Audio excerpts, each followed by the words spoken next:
Hi everybody, I'm finally getting around to making the bread making video that I've been promising for a while now. I'm going to be doing a few different videos on making different types of bread, but I'm going to start with my basic white bread recipe today because it's one of the easiest for a beginner to get started in. White bread, it rises really easily, and you're less likely to end up with a loaf that looks like a brick than you are when, like myself, when I first started making bread. My first few could have been used as door stoppers. So I was trying with whole wheat bread, and now I can do that easily, but starting with white seems to work a lot better. So I'm going to start by adding a 1/4 cup of oil. I prefer to use olive oil, but I'm out of that, so I'm going to use vegetable oil today. You could also use melted butter if you like. And to that I'm going to add 3 cups of warm water. You don't want the water to be too hot because it can kill your yeast and then your bread won't rise. But if it's too cold, it won't wake the yeast up either. So you want the water just warm enough that you can hold your hand under it without burning. Kind of like if you were warming up a baby bottle.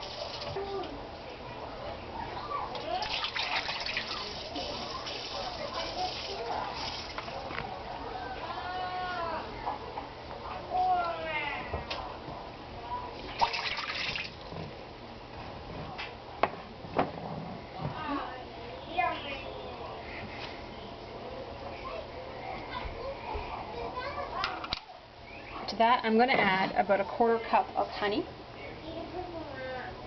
I like to use honey because it's a healthier sweetener for you, but if you don't have honey, you can use about 5 tablespoons or so of sugar.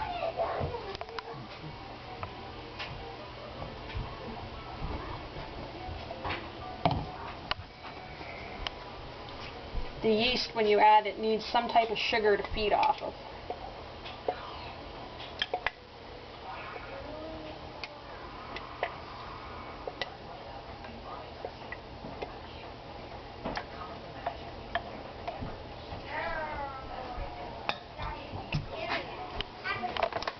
Now I'm going to add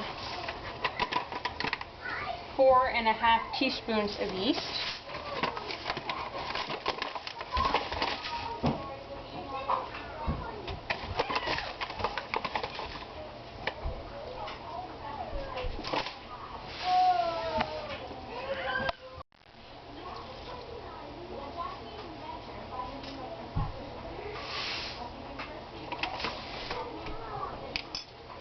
I'm just going to stir that up. I'm going to let this sit for about 10 minutes to let the yeast proof. By proofing it, the yeast will start waking up and growing, and you'll notice it foaming and bubbling a bit on top. And while that's doing that, I'm going to warm up 1 cup of milk that I will add to this. Okay, I've had the yeast mixture sitting for about 10 minutes, and as you can see, it's starting to bubble and wake up. Now I'm going to add my warm milk. The reason for warming it up is so the cold temperature doesn't shock the yeast and slow down the growth. Now, if you are allergic to milk, you don't have to add milk to make bread. The reason I like to add it is because it adds protein to the bread, and it also helps to give the bread just a finer texture, which I like. But all you need to make bread is oil, water, a rising agent like yeast or a sourdough starter, and something to feed the yeast like honey or sugar. You don't have to have milk. If you don't want to use it, then add an extra cup of water when you start this process just to replace it. Okay, now that I've added the milk, I'm going to add a teaspoon of salt.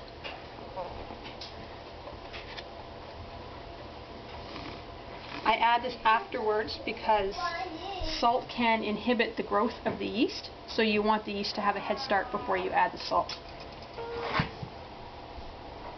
And just give that a bit of a stir up.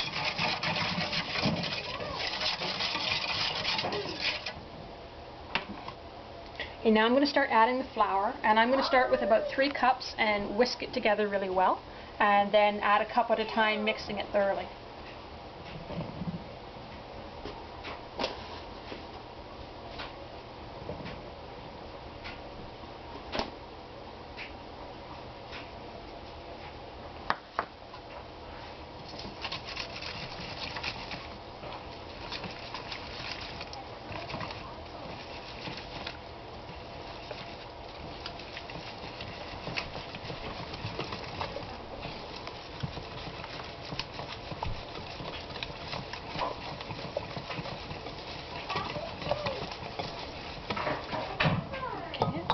add another cup or two of flour.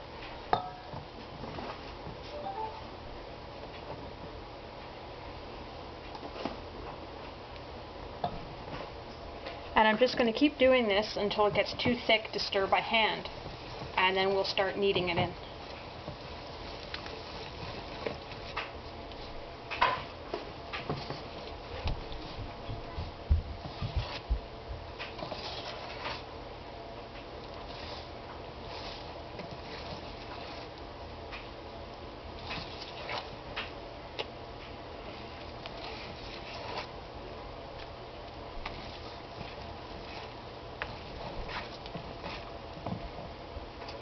I'll switch to a spoon because it's getting a little bit too thick for my whisk.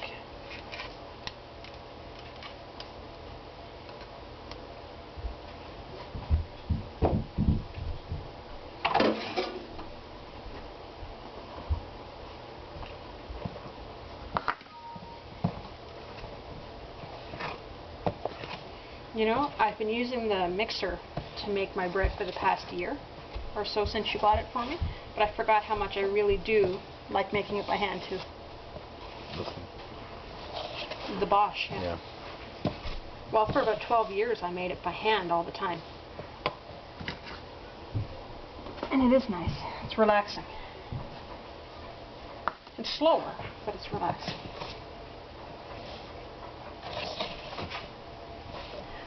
So you can see the bread is starting to get thicker, and it's harder and harder to stir.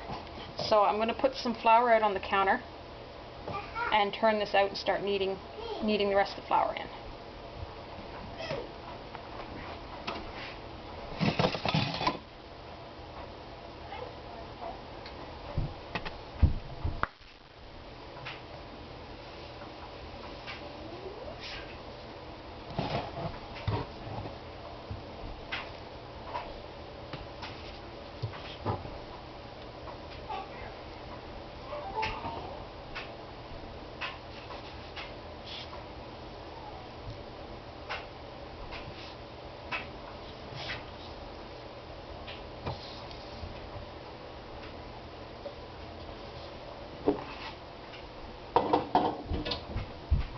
Okay.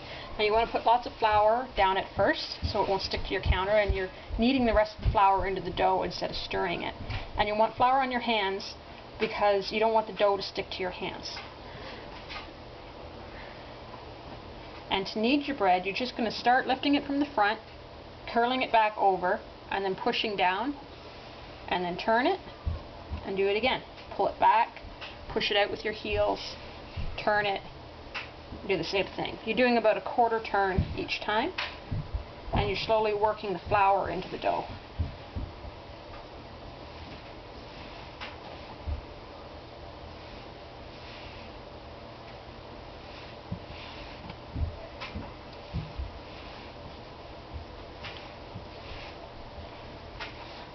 Altogether, your kneading time is probably going to take about 10 minutes. But you can tell by the look of the dough as well. By the time the dough is done, it'll be smooth, a bit of a shiny color to it, and really elastic. Just keep adding your flour. Anytime it starts to stick, just add a bit more flour to your hands or to the counter.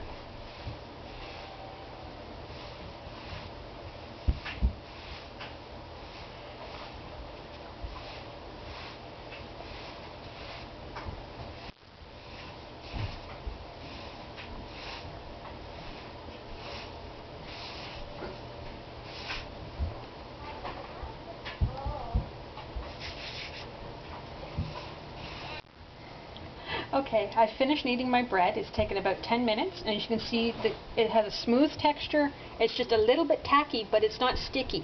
Even my fingers, if I was to wipe the flour off my hands, it wouldn't stick to it, and that's what you want. Now, I've taken a bowl and I've greased it with vegetable oil, and I'm going to take my dough, which is just starting to stick to my countertop a little bit. I'm going to put it in the bowl, and then I'm going to flip it over. That way the top edge gets coated with oil as well, and it won't dry out as it rises, because if it was to dry into a harder crust, your bread would have a hard time rising up. Now I'm going to cover this with a tea towel or saran wrap if you want, loosely, and put it in a warm place for about an hour until it doubles in size. Okay, it's been about an hour my bread has been rising now, and you can see that it's doubled in size, and there's two ways to test this. The first is visually, you can see that it's about twice as big. Another way is to take your finger and poke the dough a little bit, and if it doesn't spring right back, you can tell that it's finished rising. So now I'm going to punch the dough down.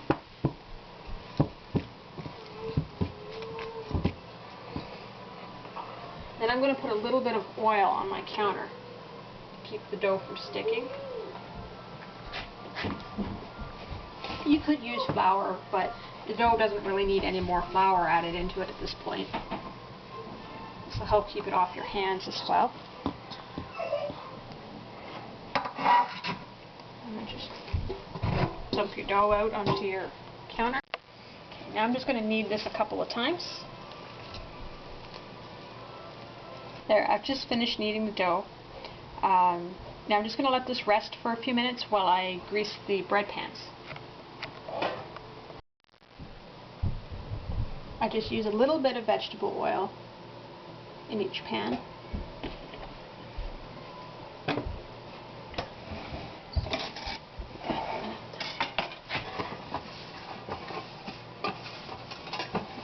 Make sure you get the sides greased as well. You don't want the bread to stick too much on you.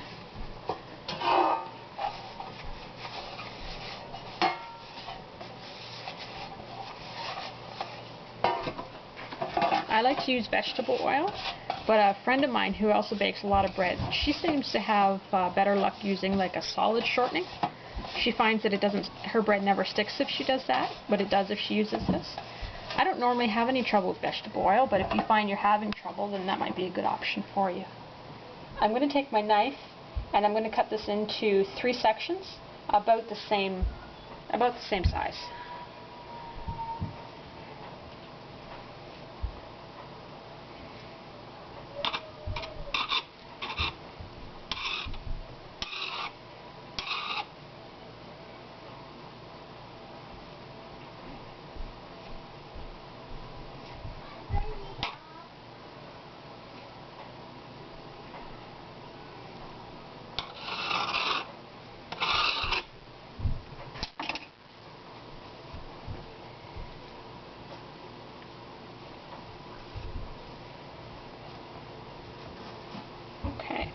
Now it's time to form your loaves, and there's a lot of different ways people like to do this. Some people like to roll this out into a rectangle and then roll it up like a jelly roll. I don't usually bother with that, although you can. I just find I cut them into sections, and then all I do is just roll it a few times just to get it a bit rounder. A little bit more oil on the countertop here.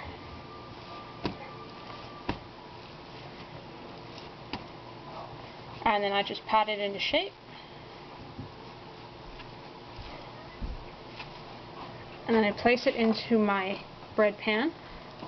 These are 8x4 pans. It's about the biggest size you can get in this area. Someday I would love to get bigger bread pans. And then turn it over so that again your top is coated with oil. Okay, I've got my loaves divided into the pans, and now I'm just going to cover these again and set them in a warm place to rise until they've doubled in size. And that usually takes about 20 to 30 minutes. But again, it depends on the temperature of your home and the humidity and the time of year. They all affect how long it takes for bread to rise. Okay, our loaves have been sitting here with a covered towel on them for about 25 minutes or so. And you can see that they've doubled in size and they're ready to go in the oven. I'm going to cook these at 350 for about 30 minutes. And I will show you when they're ready how to test to see if they're done. Okay, when your bread's done cooking, about 30 minutes, 35 minutes, depends on your oven. You take it out and you want to shake the pan a bit to loosen it, but it shouldn't stick because you've oiled it. And take it out. And the bottom should be nicely browned, and if you tap it, it sounds hollow. See? Sounds kind of like knocking on a door. It won't be that hard though. Anyway, if it was soft and white and you didn't hear anything, then put it back in the pan and throw it back in the oven for a few more minutes.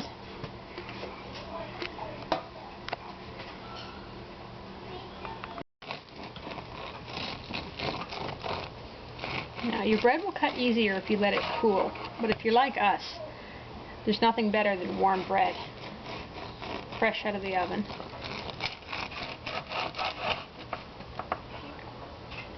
Now, when your bread has finished cooking, there's different things you can do. The crust will get a little bit hard as it cools down. If you like a really soft crust that stays that way, take a little bit of butter and just rub it over the crust.